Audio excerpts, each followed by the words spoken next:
Comment est-ce qu'un lycée totalement typique à Palo Alto, en Californie, s'est transformé en un authentique régime fasciste en seulement 5 jours? Voyons ça ensemble. Nous sommes en 1967. La guerre du Vietnam fait rage à travers le monde et des lycéens ressentent le poids de la possibilité qu'ils soient appelés à l'armée, ce qui est un poids juste après avoir obtenu leur diplôme. Mais aujourd'hui, ils sont à un cours d'histoire avec l'un de leurs profs préférés, Monsieur Ron Jones. Jones commence sa nouvelle leçon et le sujet du jour est la Seconde Guerre mondiale.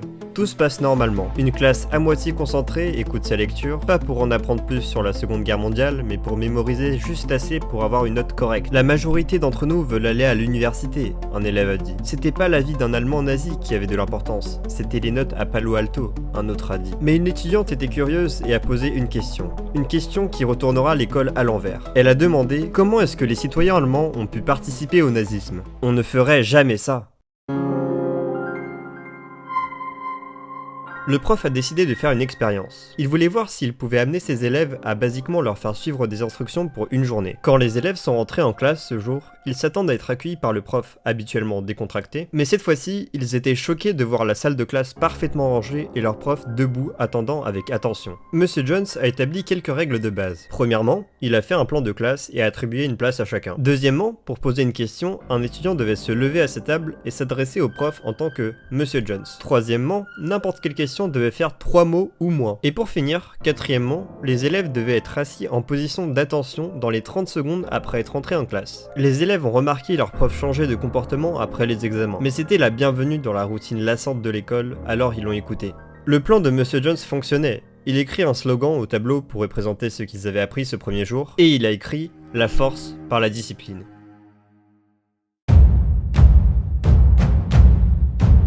Monsieur Jones a supposé que ça marcherait pas, mais le lendemain, les étudiants étaient assis en position d'attention, ils s'étaient déjà engagés. Ça aurait pu être le point de basculement de toute l'expérience. Ça aurait pu s'arrêter là, mais Monsieur Jones a décidé de pousser les limites de l'expérience. Il est allé au tableau et a écrit « La force par la communauté ». Les étudiants ont été chargés de créer une bannière et un salut spécial qui impliquerait de mettre la main en coupe et de la tenir sur son épaule droite. Et un nom a été choisi. La troisième vague.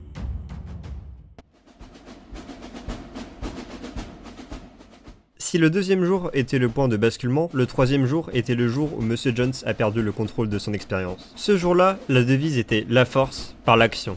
En plus des bannières et du salut, Monsieur Jones a remis des cartes de membres à chacun des élèves. Sur 3 de ces cartes, il a ajouté un X à ses 3 étudiants sélectionnés. Il leur a confié la tâche de faire un compte rendu du respect des règles en dehors de la salle de classe. Ces 3 agents spéciaux étaient constamment à l'affût de ceux qui commettaient des infractions, comme ceux qui étaient contre les règles de Monsieur Jones, ou des membres qui communiqueraient avec des non-membres, ou ceux qui font mal le salut, ou toutes les tentatives de contourner les dizaines de règles que Monsieur Jones avait instaurées. Il s'avère que Monsieur Jones n'avait plus à s'embêter et a rajouté d'autres X sur d'autres cartes. Alors que la journée passait, la moitié des étudiants ont signalé d'autres camarades pour des infractions. L'infraction la plus courante, tentative de révolution. Vous voyez, quand Monsieur Jones a commencé l'expérience, il a dit à ses étudiants qu'ils allaient obtenir un A s'ils allaient respecter les règles ou diriger un coup d'état réussi. Le hic, c'était que si vous étiez surpris en train de comploter contre Monsieur Jones, vous obteniez un F. Ça a conduit à de l'intense paranoïa et du mépris au sein de la classe. Soit vous étiez radical, soit vous l'étiez pas, un étudiant a dit. Vous ne pouvez pas être neutre. On était alors dans 2 extrêmes qui ont attiré l'attention de tout le monde.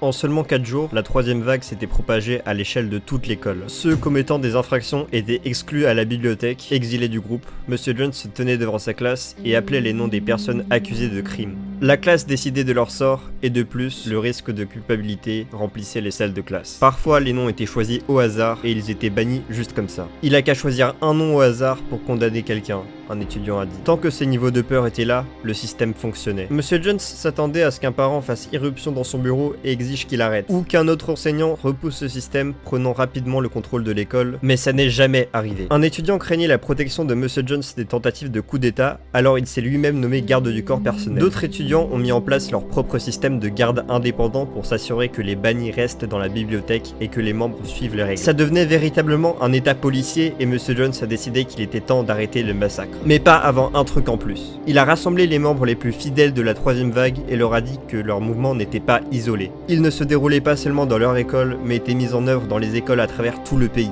Il leur a dit que la troisième vague était un parti national légitime apportant de nouvelles idées au pays qui casserait le système actuel et le remplacerait par celui de la troisième vague. Tout ce que les étudiants avaient à faire était de se rassembler dans le gymnase le lendemain matin à 11h30 et regarder la troisième vague être révélée au monde entier.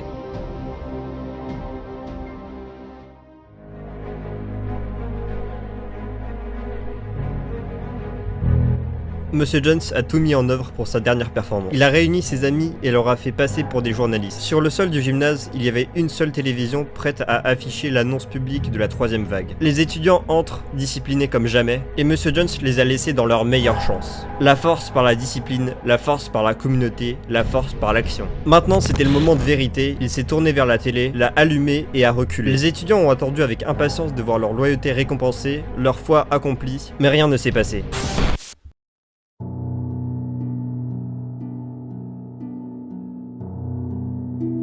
Finalement, Monsieur Jones fait face à ses élèves complètement confus. Il a diffusé des images de la Seconde Guerre mondiale en fond sur la télé, et pendant ce temps, il leur a expliqué qu'il n'y avait pas de troisième vague et que le pays ne s'apprêterait pas à changer de mouvement politique radicalement. Que tout ça, c'était une expérience pour répondre à la question posée par une étudiante il y a 5 jours. Comment est-ce que les citoyens allemands pourraient participer au nazisme ? On ne ferait jamais ça. Monsieur Jones a dit, maintenant, vous savez. En seulement 5 jours, vous vous êtes retourné contre vos camarades, ceux de la troisième vague détenaient le pouvoir et les autres étaient exilés. Des règles oppressives ont été appliquées et suivies. Et une culture de paranoïa et de trahison a envahi l'école. Tout ça s'est passé dans une école sans pression pour être conforme à ce qui a été fabriqué. Maintenant, imaginez la vie en tant que citoyen allemand. Le gagne-pain et la sécurité de votre famille sur la conscience, quelle décision est-ce que vous aurez pris à ce moment-là? Certains étudiants étaient dévastés, d'autres choqués, et la plupart soulagés. L'expérience était terminée. Les espoirs et faiblesses des élèves qui ont permis à l'expérience de fonctionner à une vitesse aussi stupéfiante révèlent le désir humain inné de se sentir faire partie du groupe, le groupe qui détient le pouvoir, et qui permettrait donc la sécurité de ses membres. Les élèves de ce lycée ressentaient cette peur, et quelle que soit la proposition tordue que Monsieur Jones leur faisait, elle semblait être en quelque sorte la meilleure option pour leur réalité. Monsieur Jones fait face à des réactions négatives après ses actions, et 2 ans plus tard, il a été en interdiction d'enseigner pendant 10 ans, perdant la confiance du conseil d'éducation. En tout cas, cette histoire suggère que sous un régime strict, nous nous retournons les uns contre les autres, quoi qu'il arrive.